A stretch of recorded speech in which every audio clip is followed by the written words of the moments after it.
Where the did the money go? How much income tax do you think Canadians paid in 2023? 100 billion. Dude, it's way worse. The total income tax that Canadians paid in 2023 was $350 billion. But wait, there's more. Because if we add the GST, the PST, the QST, all the sales taxes, it balloons to $422 billion. But that's not all the taxes the government collects, right? Excise taxes, carbon taxes, tariffs, duties, you name it. We can estimate, and this number is goddamn fucking hard to get, so this is a guesstimation here, okay? Roughly $500 billion for the year 2023 was paid by Canadians in taxes. Yeah, so I had the liberty of talking to the tax office here in Canada today on the Quebec side, because I made the mistake of not filing my taxes for 2023 and 2024.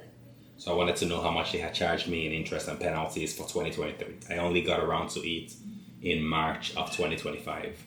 So the call went something like this. These are all the numbers I had to call before I got a hold of an actual human being. But essentially I had to pay $325.06 in interest and then another $810.90 in penalties and fees. And this is for 2023 for a total of $1135.96 on a tax debt of $3824.09. Now you might be wondering, why did I owe that much?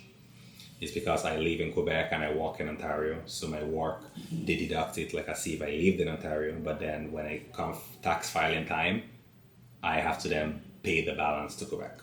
So this is something I didn't do because I only filed my 2023 taxes in 2025. So now I did the same thing as well for 2024. I filed it also in 2025. It would have been on time.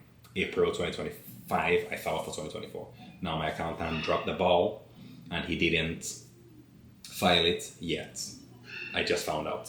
So when I called them today, I was like, okay, you know what? Like I made a payment of $3,000 in April 2025, another payment of $900 in May 2025, and then another payment of $900 in June 2025. So now they're saying, oh, Mr. Obina, you have a credit, right, of 502 or something like that they can send back to me. So I say, you know what? No, you don't need to send me anything because I'm guessing that when my accountant finally does his job and sends you my tax notes for 2024, I probably will be owing around the same $3,824, right? Because my income more or less has remained the same from 2023 to 2024. So I said, you know what? Why don't you take that 502 that you're going to give me and put it towards my 2024 taxes, right? The logical thing to do. So she said, nope, that's not how it works. Now you are late already, and now we're going to already start charging you penalties and interests. So I say, that doesn't make any sense. We go back and forth. But anyways, I'm paying the price for my foolishness. Obviously, take full accountability for it. But all that to say that conversation got me thinking about the tax situation here in Canada. And so I found two, I think, pretty polarizing videos on opposite spectrums on their takes on the taxation here in Canada. So without further ado, let's dive right in. Remind all Canadians that is your duty to pay as little tax as possible. You should make it your mission to pay no tax. And the reason for this is because our country no longer functions. So your money gets thrown down the drain. Any money you give to the government, like it is a crime. It is wrong. It is wrong for you to give money to the government. That's how it's flipped. It's not about paying your just amount of taxes. This is about you need to make it your mission to not fund these straight up terrorists. Because what they do, from ruining families, businesses, funding wars, all of it, it's a crime. It's a crime.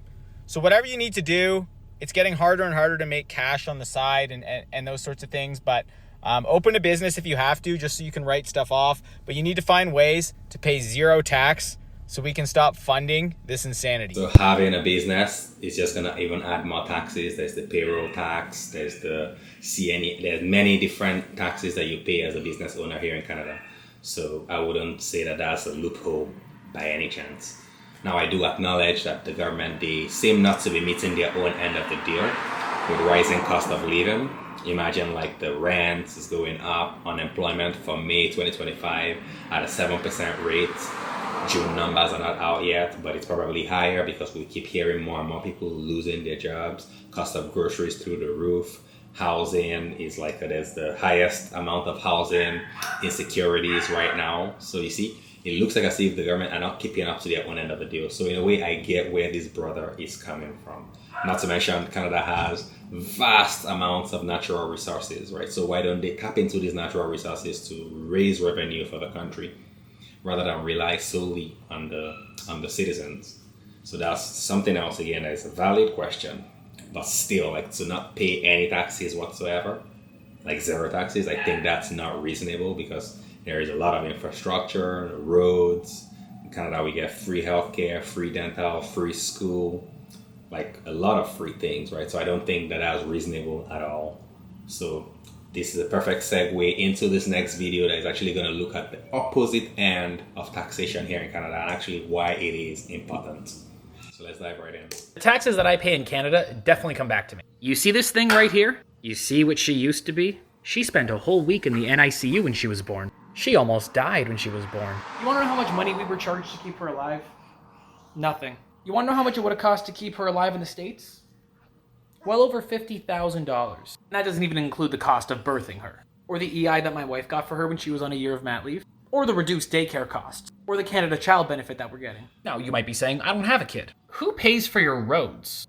Who pays for your garbage collection? How do your goods get transported? What about schools? How are you educated? If you went to university, that was still subsidized. Same thing with college. The issue is tax and spend. The issue is tax and spend, and they never give back. Woe is me. I live in this great country that's been ranked as one of the best places in the world to live on virtually every single metric, and all I do is get taxed, and I never get anything back. Like, you guys realize what you sound like, right? There are people in countries all over the world, billions of people, who are desperate to live the life that you live. And the life that you live is possible because of the taxes that you pay. So do your part and pay your taxes so that kids like her can live. Sir, I will gladly pay my taxes 5 times over so that that little sweet girl can leave. And it warms my heart. And it's times like that that makes me happy to actually be in Canada.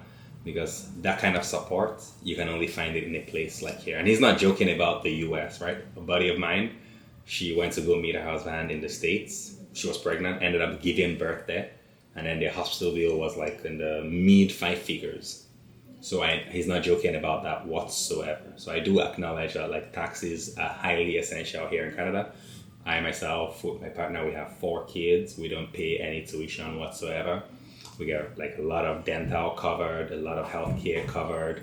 So like a lot of things that are already covered by taxes, right? We also get like the child benefits as well from the government. So yeah, to be honest with you, I do agree with that guy right there. Like I think it's highly essential. I don't think that it's just to be eliminated whatsoever, because then how are we gonna pay for these nice things that makes Canada the country one of the best standard of living? Whether you like it or not, you might complain all you want, but then look at other parts of the world and then see how they're living, and you will still know that Canada is still up there. And this is why it's one of the most sought after locations for immigration. But I'm curious to hear what you guys think about this one. Comment down below with your experience with your tax agency in whatever country you're in the US, UK, Australia, Canada. I'm curious to hear from you down in the comments below. Do you think that you're excessively taxed? Are you getting your money's worth in taxes? Comment down below and let me know. And until next time, peace.